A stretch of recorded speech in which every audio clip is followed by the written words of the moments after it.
Et bonjour les amis. Alors, j'ai été heureux à Simapi, là récemment, tout récemment, hein, samedi dernier, de rencontrer quelques abonnés, quelques suiveurs donc de ma chaîne, hein, il y a eu André, après je connais pas tout le monde, Domi, hein, très... Merci beaucoup de nous avoir payé un coup à boire aussi avec mon ami Dave. Voilà, bon, je suis très content de vous avoir tous vus, enfin pas tous vus quand même, mais bon, une bonne vingtaine ou une trentaine de suiveurs. Voilà, comme ça au moins j'ai pu en voir quelques-uns, enfin quelques-uns de vous, en dynamique, hein, c'est-à-dire en chair et en os, quoi.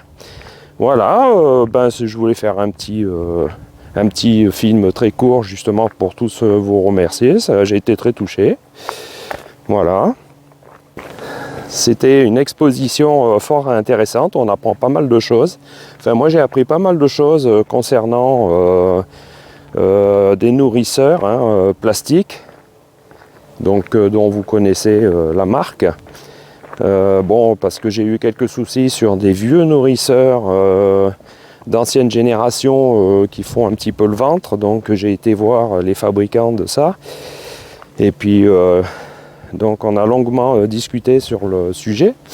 En fait, c'est parce que ces nourrisseurs, ils ont tendance à se galber, quoi, à faire le ventre dessous.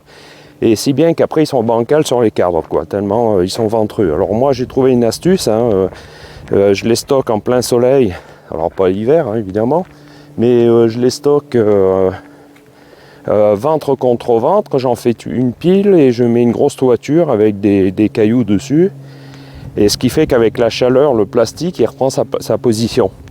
Ça leur fait rentrer le ventre, quoi, voilà. Alors maintenant, ils m'ont dit qu'il y avait une nouvelle génération, repéré PP, d'un plastique qui aurait tendance à se déformer moins.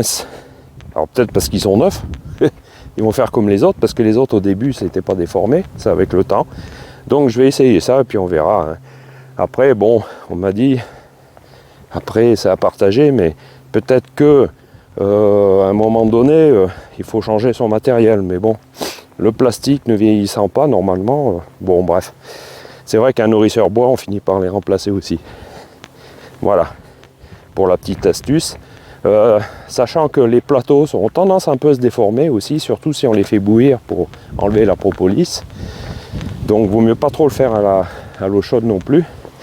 Mais par contre, ils ne sont pas repérés PP, ils ont gardé la même génération de plastique, je ne sais pas pourquoi.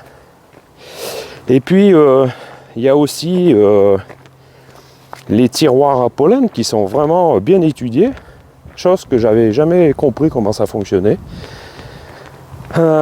Les tiroirs à pollen, donc, qui se glissent carrément dessous dans la rainure, en face avant, et ensuite une plaque qui se glisse à l'entrée et qui fait office de décrocher le pollen des pâtes. J'ai trouvé ça très ingénieux. Franchement, c'est quand même bien réussi en règle générale, je trouve. Voilà, bon, après des petites choses, voilà, après diverses et variées.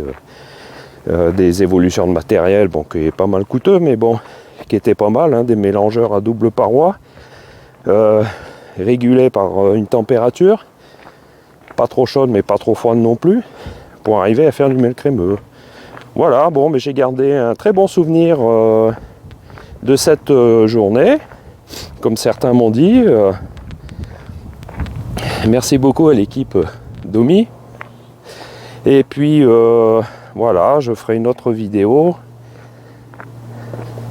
récemment. Donc ce sera certainement sur le frelon asiatique qui m'a causé pas mal de problèmes. Bon, on en a discuté. Voilà, bon, c'était une petite vidéo courte là, voilà. C'était surtout pour vous remercier tous. Et ça m'a fait très plaisir, j'ai été très touché. Voilà. Bon, on continuera donc comme d'habitude avec des vidéos diverses et variées. Allez, merci, au revoir.